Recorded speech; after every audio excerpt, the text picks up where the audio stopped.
So just to kind of start us off, we'll just do a little bit of introduction, and so we'll just do about like names and whatever you do.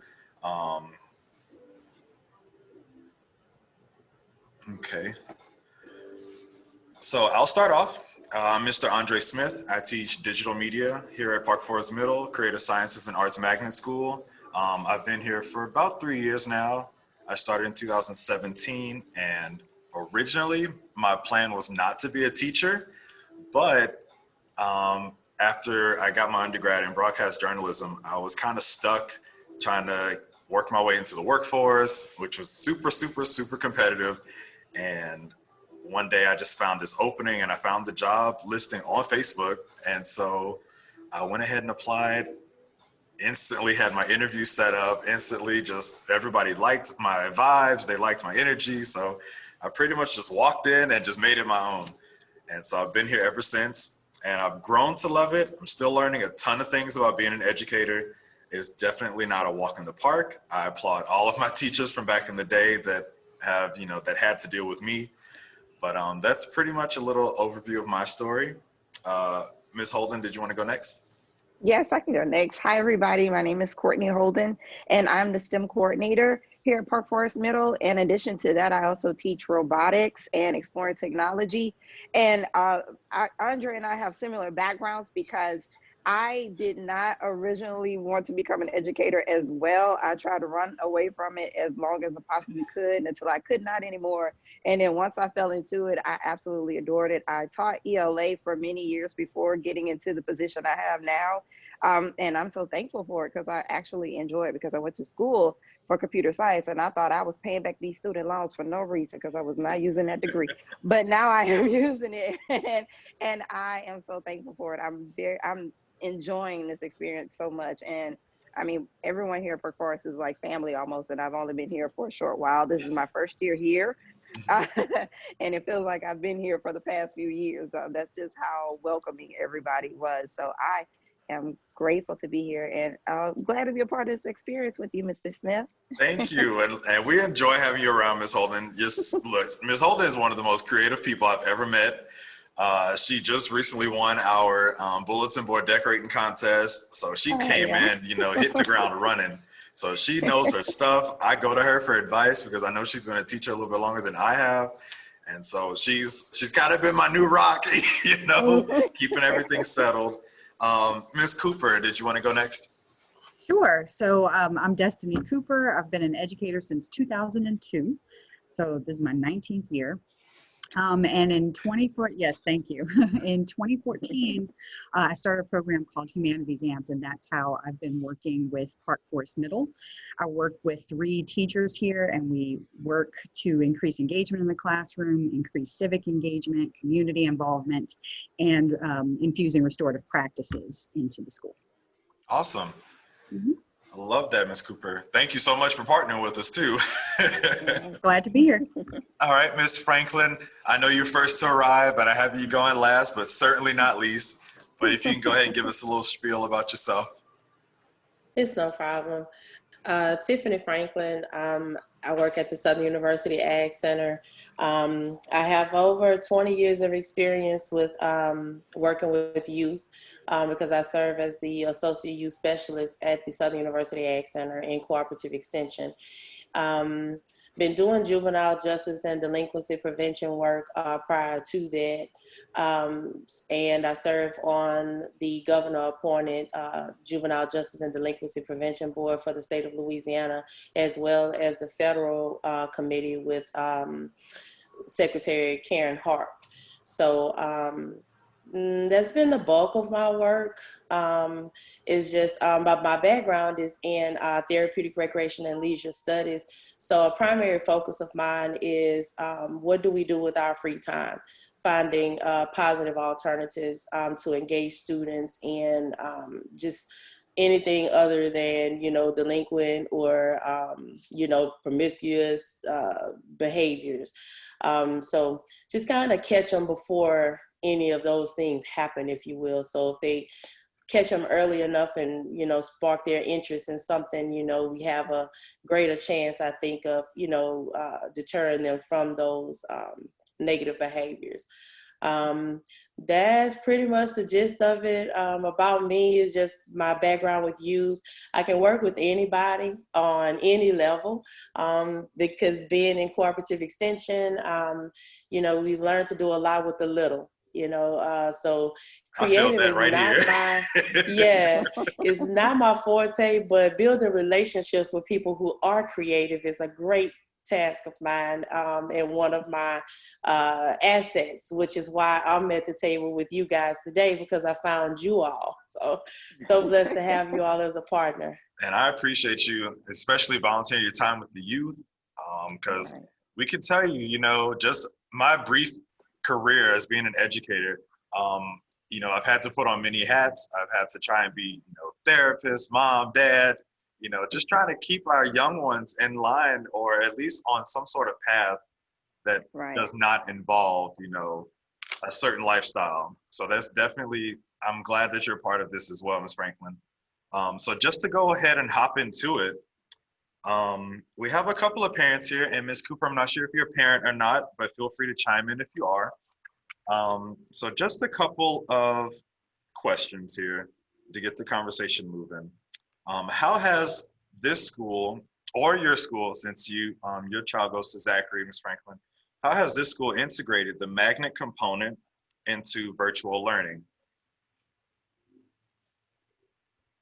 Well, by my kids being in Zachary schools, of course, whatever I learn wherever, is transferable.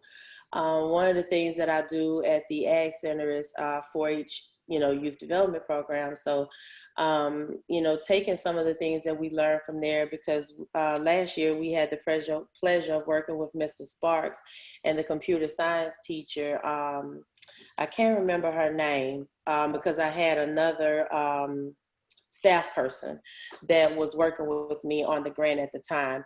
And since then, she left us in February.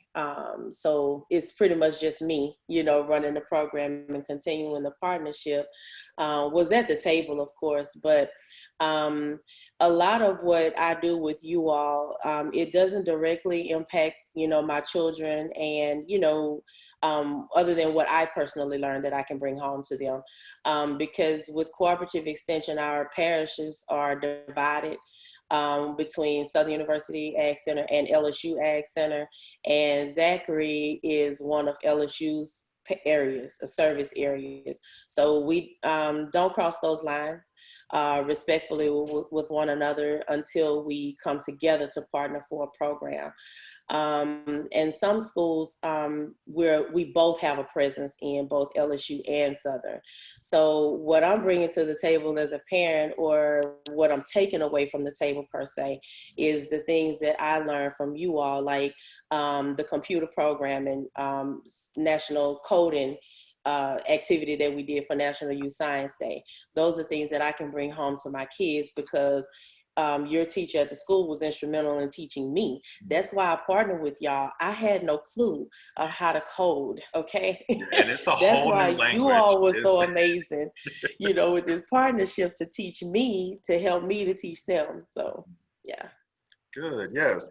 So I will say a lot of the students here, when they first find out that we're doing coding, they kind of think as far as maybe they touched a little bit on it in elementary school, and they're clicking and dragging stuff, which is definitely an aspect of coding. Here, we try to get our kids get their feet wet. We try to get them to learn the actual language, because yes, building blocks are good to start out with, but once you learn that language, you can code programs. We've had students that have competed in app design or app creation competitions, and they've placed, and that's wild to me because coding is still so new. But it's been an amazing journey. Oh, look, we have Miss Bajwa joining, and I'll have her do her introduction as well. Hey there, Miss Bajwa, how's it going?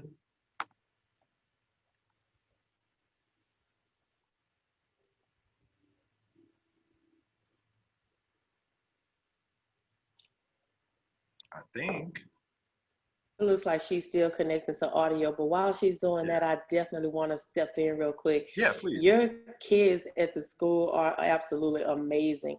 I learned so much from the kids last year. It was mind blowing. Okay. Yeah. You know, these kids were clicking and moving. I'm like, go back and do that again. What did you press? And they move You know, so it was fast. it was so impressive, you know, and I'm like, man, I felt so empowered, you know, by them, and they were young, and I'm like, starting at they 6th are grade. well on their way. You know, it was just so outstanding and amazing to just see them at a young age. And what was so exciting for me, they were excited about it. You know, and for an adult to inquire and want to learn more, that made them even more hungry. You know, because it was 3 of us that came from Southern that day, and we spread out amongst the tables, and they were like, "Come see me, come see my program." I'm like, "I'm coming, but I want to watch this kid run and hit a ball." How they were adding the sound and everything, it was just fast. It's crazy, and they pick up on stuff so fast. Like me thinking, you know, okay, maybe the kid may not get this, but I introduce it to them. They take it, and they're like, they done went off on a tangent. They done created some things, and I'm like, I didn't show you this, and they're like, I know, but I just did some research, and I'm like, okay. Shoot. Okay, so Miss Cooper, I actually want to kind of get you talking as well. So really go into detail about why you decided to partner with Park Forest Middle School. Well, honestly, it started with a relationship. So Tana Boudreaux Allen and I are both national board certified. We met on a retreat, and I thought to myself, I want to work with Tana. And so I came here and started working with her, particularly with the parent group here. And Park Forest Middle, they got some parent support. It's like, see, we packed the house a couple of times last year with the parent meetings, and it was so good to see, you know, kids and parents together, bringing that community engagement.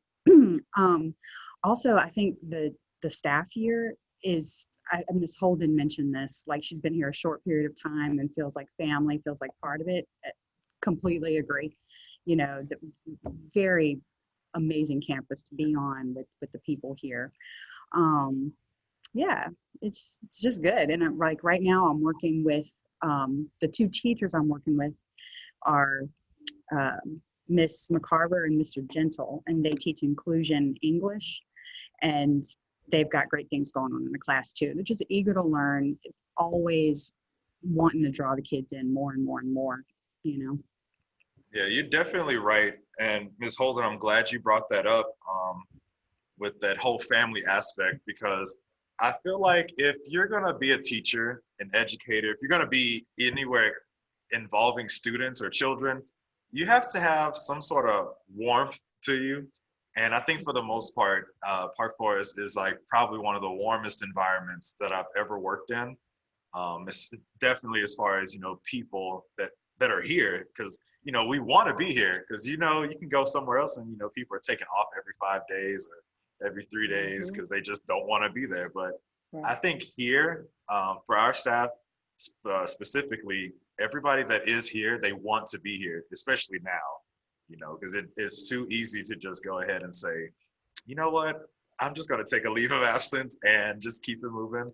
But for us to still try to stick it out, I think that speaks volumes to me.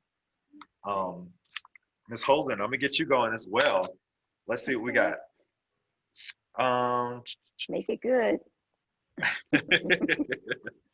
Let's see. So how have you integrated the magnet component into virtual learning?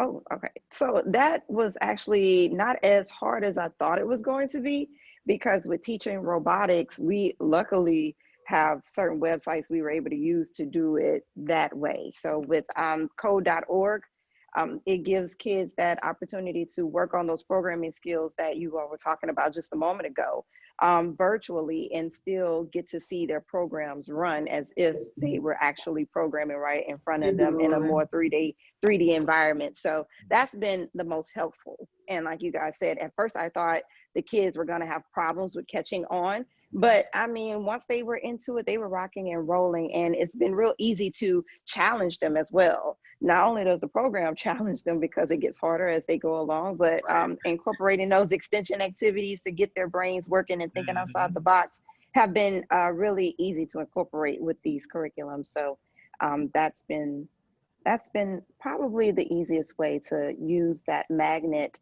the magnet program, and use that curriculum online to engage those kids.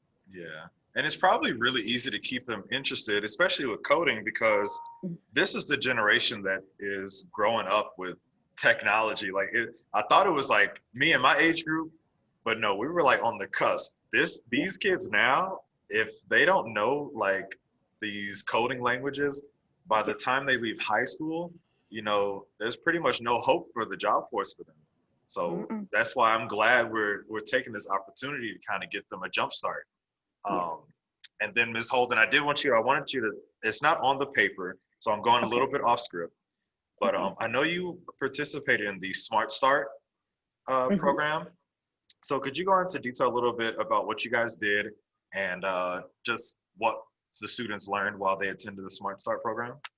So over the summer enrichment program allowed students a chance to not only reiterate what they learned throughout the school year, the previous school year, as far as the robotics were concerned, but to introduce incoming students to it as well. So they did what was called the cyber robotics, which was maybe a step up from what they do in code.org, because now they have this simulation of a cyber bot in front of them that they actually were able to program and get it to go straight and turn and work on their loops and nested loops to get it and to get it to make the certain turns and go through the paths. It's almost like an obstacle course, I guess you could say, for the cyber bot. So that, for me, because again, that was me getting my feet wet as well with the students with the whole cyber robotics world, was interesting to see, because at that point they knew way more than me, and I'm watching them on the screen like, okay. Right.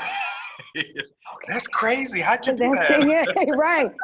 Okay, I get it now. I'm like, all right. So they were able to take it and go with it. And so that's pretty much what they did with Ms. Colson and I this summer. Ms. Colson was a rock star with getting those kids accustomed to the structure of the class and how to get that program working and using those vocabulary terms over and over so that they would know the terms that they need to be saying as well. Because a lot of times they'll say, I mean, I need to put the thing over. Wait, what's a thing? Yeah. So it's getting, it also gave them a chance to get used to that terminology when they are programming as well. So it was a real, like it was actually a strong start. Because now exactly. With this school year, it just made a lot of the kids that were in it, that were the incoming sixth graders that I now teach, those are the kids that are rocking and rolling with this program because it became second nature. They already exposed to it. So yeah. Good. Yes. I wish I could have had a chance to join or at least peek my head in during the Strong Start. But unfortunately, I didn't get the opportunity, but maybe this coming summer. So who knows? I may even do a class on starting a forum. Yeah. And also, to add to that, we also had a component where they were actually doing virtual field trips and having guest speakers on Fridays. And that was also really amazing too. They got to really hear some firsthand accounts from some amazing people from NASA. I can't remember some of the other, because it was every Friday. I wish I knew those organizations off the top of my head, but that was a really good experience as well. They were able to see a physician in the Philippines, actually in the room with an actual patient. And we were like, wait, are we supposed to be in this room with this person? Right. But they had gotten clearance already from the family. So, I mean, it was just absolutely amazing to see some of those things, and to do it virtually, it hands down was a winner. Miss Cooper, so we talked a lot about, Strong Start, cooperative extension, things like that. What are some of the next steps as far as you and your organization? What's the next thing you're looking forward to as far as working with Park Forest? What can we look forward to? Yeah, I'm really looking forward to getting some school-wide restorative practices. During the summer, we talked a bit about creating a space for students. Well, I mean, of course, at the time we weren't imagining we would be online. You know, we kind of thought we'd be back here. So I guess part of what I'm looking forward to is thinking about how to create spaces for students to feel safe, to be able to process, you know, everything that's going on around us right now, and still be successful in school. You know, that's the whole point of restorative practice, is to keep people's well-being intact so that they can continue to grow and be successful. And so we've implemented restorative practices in little bits here at Park Forest Middle. And now I haven't had a meeting with the admin yet, but that sounds like a next step, that we're creating a team to start doing that school-wide. And so I don't know what it looks like yet. You know, I don't tell people what it looks like. You know, that's part of what we do. We come in and ask what are the needs, and then we generate what it looks like. So I would love if, you know, if you're going to be working on that, all the voices we can have.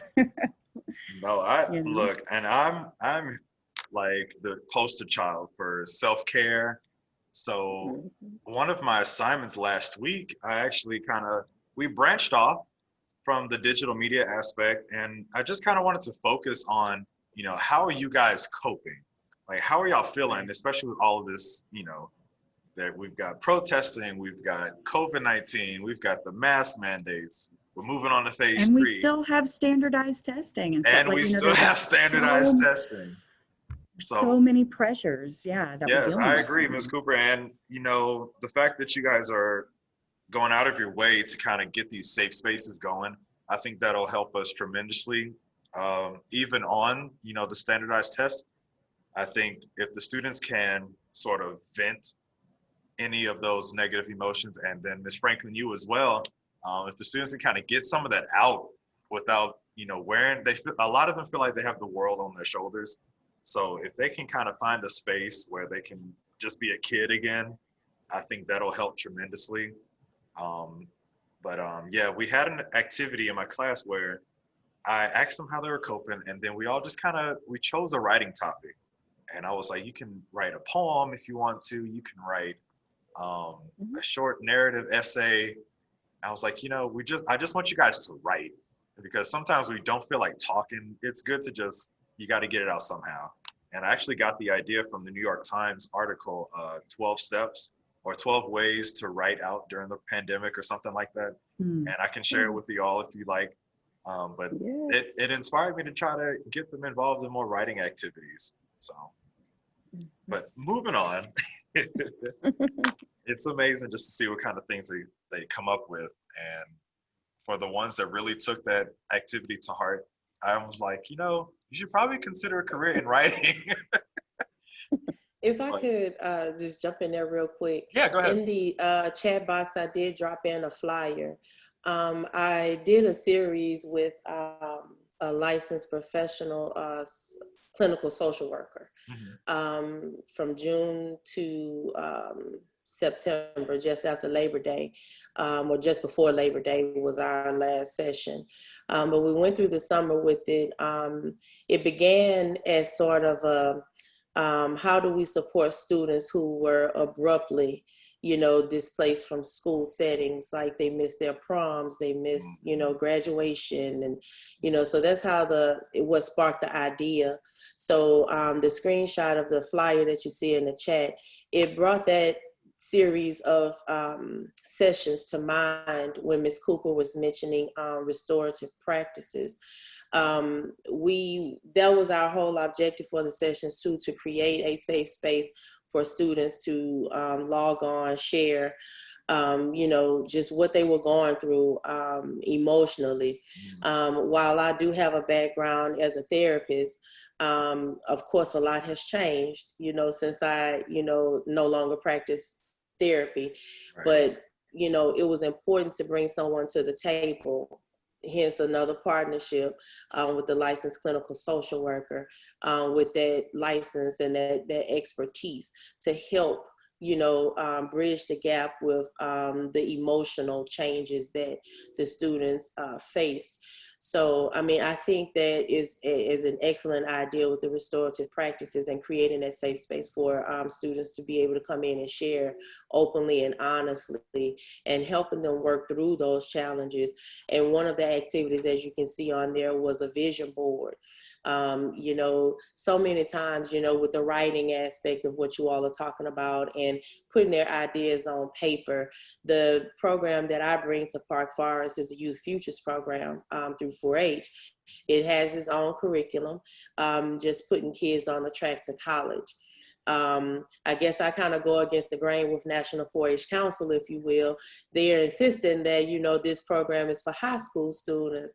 Well, I differ in the opinion of that, in meaning that, students, if we're going to catch their attention, I think we need to grab them much sooner than they get to 9th grade. So they haven't knocked my head off for it yet, so I'm just going to keep pushing until they decide they don't want to fund it anymore. But I'm going to keep bringing it to the middle school, because I believe that that's where it needs to be. Children younger need to be put on the path, to deciding whether or not they're going to go into computer science or, engineering or, STEM or, something like that, English if they want to do it. But their path can be determined much sooner than that. Their minds are made up, in my opinion, when they get to 9th or 10th grade. Oh, yeah, by all means. And then on top of that, Ms. Franklin, I sense sort of a collaboration brewing between you and Ms. Cooper. So it'll be interesting to see how you guys can kind of bridge that gap as well. So I'm in full support of it. Oh yes, I just made a note. Follow up with Tiffany Franklin. Don't worry.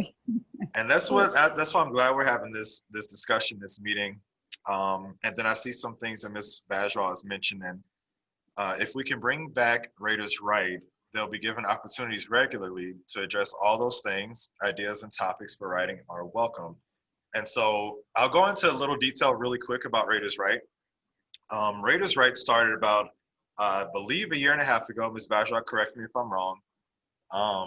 And it was a writing initiative to sort of boost our students' writing abilities, especially on those standardized tests where they are required to write out, they're required to think on the spot, critical thinking, brainstorming, mapping out ideas. And so every morning in our homeroom classes, they're given a composition notebook, and it stays with them for the entire year.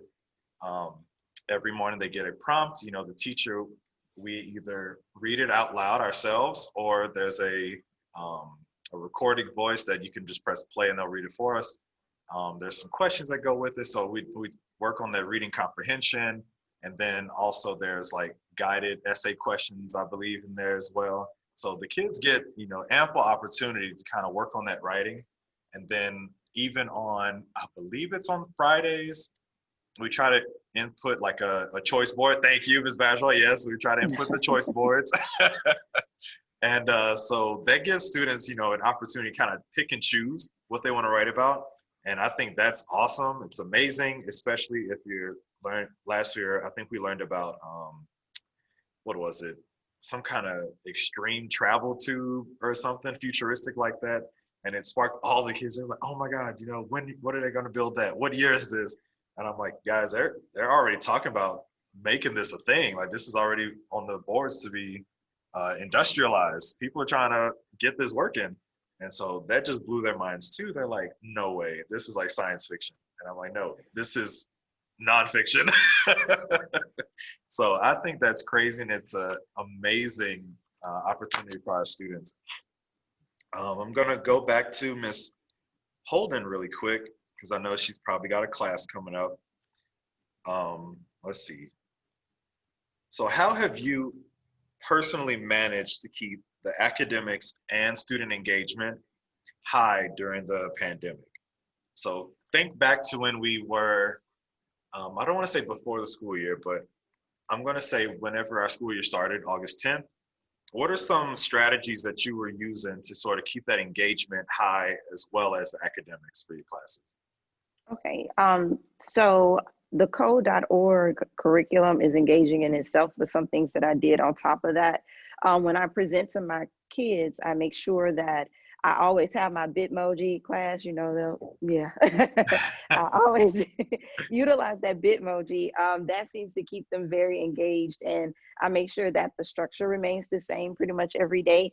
And although I don't necessarily keep my camera on, I just noticed that the sound of my voice sometimes keeps them engaging because I always have some story to tell, or I always have something that I can relate back to the lesson so that they know that I'm a real person and I'm approachable and relatable and and a lot of the things that they may think that they have gone through, I've gone through as well. So I just try to make sure that although I'm their teacher and we focus on the academics, I also make time for them to have a place where they can be themselves, you know, and it's not so stringent and tight, even though, you know, they are at home. I know a lot of times they may feel a little pressure and a little stress from it all. So I try to relieve all of that just by being myself and adding a little more humor into the lesson as well as we go along throughout the day. So, you know, just Because pretty we much know our being kids me. have jokes for days. 4 days, 4 days. Yes, thank you, Ms. And Holden. you're welcome. All right, so Ms. Cooper, I'm gonna bounce back to you really quick. So if you could share, and it's based on strategies as well. I'm definitely going off script now because some of the questions were kind of robotic. So, but if you can, could you share some strategies that we can sort of implement in our classrooms that will help alleviate some of that tension or some of that stress that the kids are going through? Absolutely. Yeah, this is actually what I do in my coaching a lot. I use a lot of circle processes even when doing academics. And that ranges from just like fun check-in questions to tying kids' experiences and things that they like texts that they like, to the texts that they have to perform on academically. We use a lot of writing workshop so for example, on the standardized test, if they have to write a particular kind of essay, we might look at a high interest essay that's written in the same format and then teach kids how to write it from there. Let's see, I encourage teachers, especially with this hybrid situation approaching, I'm encouraging teachers to pair kids who are in class and online, and then to pair pairs to make small groups. So I'm really anticipating thinking about how can we get everyone in the class to still build relationships, because that's the biggest barrier right now, is that we have people in different spaces and we still need them to interact. Right. And so even doing things like little games, I'll share a resource with you all too. I'll drop it in the chat. But we started thinking in the spring, how do we translate what we do in person into online spaces? And so we started creating a guide to online engagement that doesn't focus on like all these different platforms, but focuses on the experience. And if I had any suggestion at all, it would be that, to make choices from experiences, you know, and trying to, I call it translating the success we had in person into online spaces. It's possible. And challenges. I mean, it's so simple. It's something we did a lot in person, but just giving the class a challenge, 100% participation by the end of the day, 100% turn in your work, and then we can celebrate. It still works even in online spaces. It does. I will say I do like that idea of class challenges, because even going back to what Ms. Franklin said about that, it was essentially that competitive spirit between students, you know, wanting to show what they learned, what their process was, pretty much just getting it all out there. I think giving a class challenge is just going to boost that and also boost engagement. So you're not just going to sit there and be like, yeah, if you do this, you get X amount of points. Well, then no, if you say it like that, no one's going to want to, you know, participate. But if you're saying, you know, hey, little Johnny, if you can produce this really cool short film about, you know, a space invader doing this, and this, then we can, you know, enter into the short film contest and see if we, you know, place. Of course, when they hear, you know, film festival or short film contest, they're like, what? People make movies? They make really short movies? And I'm like, yeah, let Mr. Smith show you how. And so they want to feed off that energy. And I think that helps me a lot. especially because I don't have a lot of experience in this field. So just being as energetic as I can be keeps the students coming back for more. And I love that. Let me see, let me use this outline, I'll call it. And I'm gonna bounce back to Ms. Franklin. Let's see.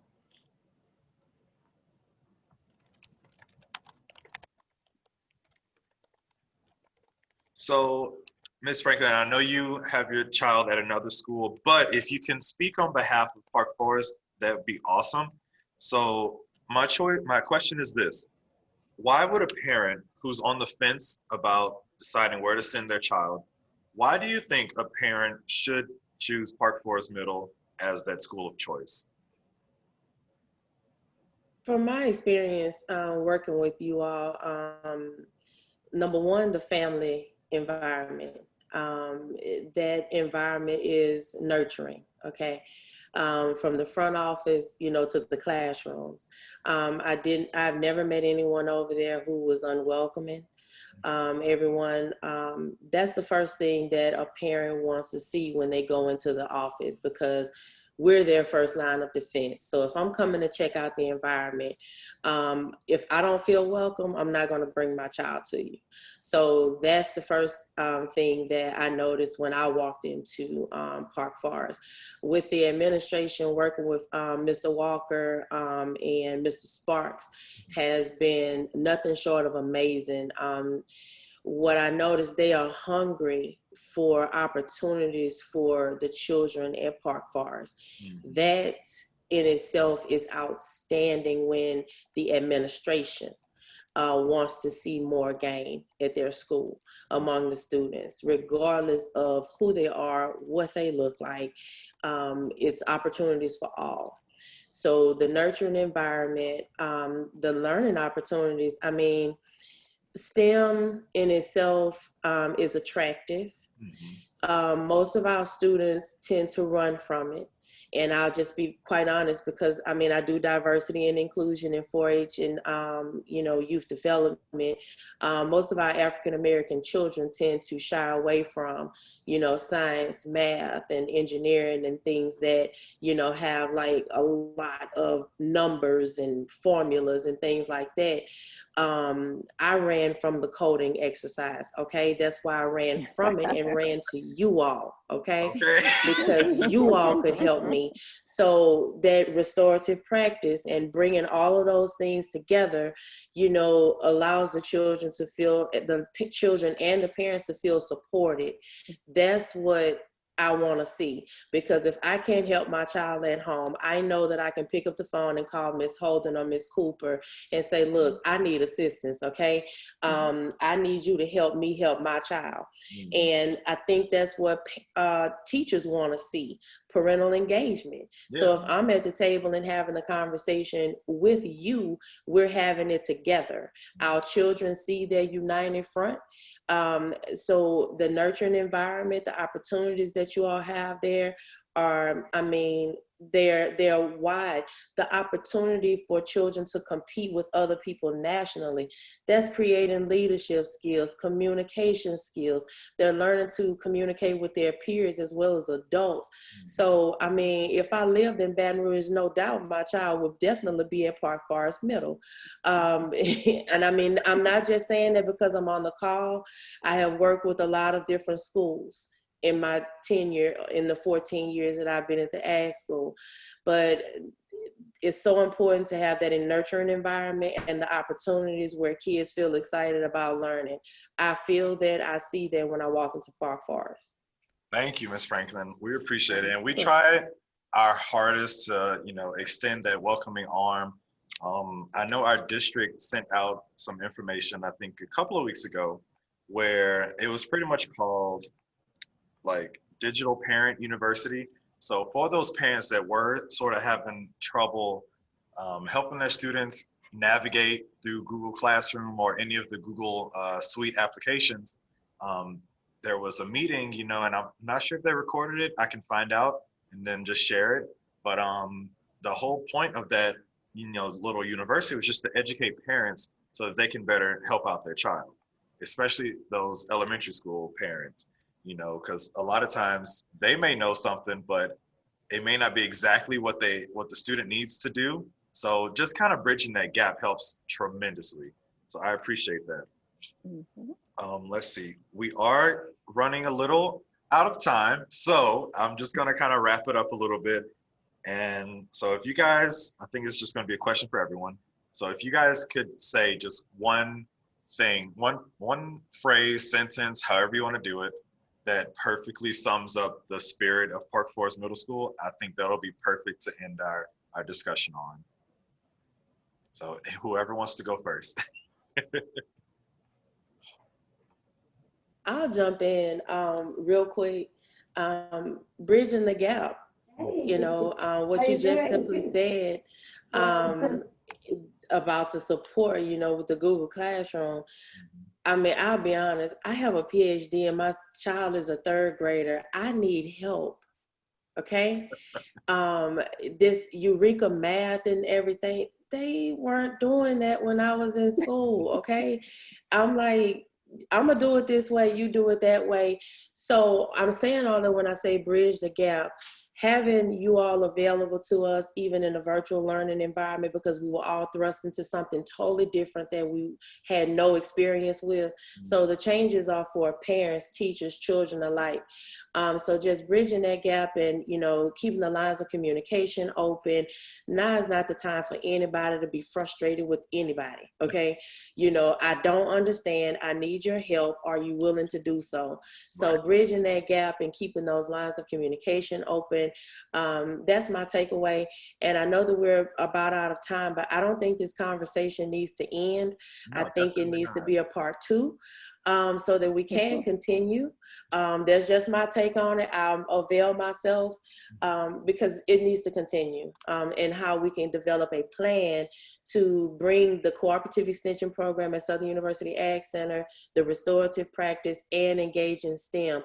I have resources that I have brought to the school. I'm willing to continue to do that. I'm looking forward to continuing this conversation and the partnership. Thank you so much, Ms. Franklin. Ms. Cooper. Yeah, the word I'm thinking of is hopeful. Like, I just have so much hope when I'm here on this campus. And that's tied to the commitment and dedication that I see and the collaboration, for sure. Thank you. Ms. Holden. I don't know if I have a phrase. I think However you want to work. I'm gonna say giving other schools a run for their money, because a lot of times, to me, I think Park Forest is like a hidden gem, and nobody really knows like how dynamic this school really is until you are here. Mhm. So I think I would say that. I'm gonna say that hidden gem. I like that. And then I think Miss Bajal added one more thing too. And she says she appreciates those comments. So thank you guys. She says, we strive to be that proverbial village it takes to help raise our children. And I think that's probably a perfect quote that we can end on. Thank you guys so much. I know, you know, some of it may have been short notice, but I'm just so glad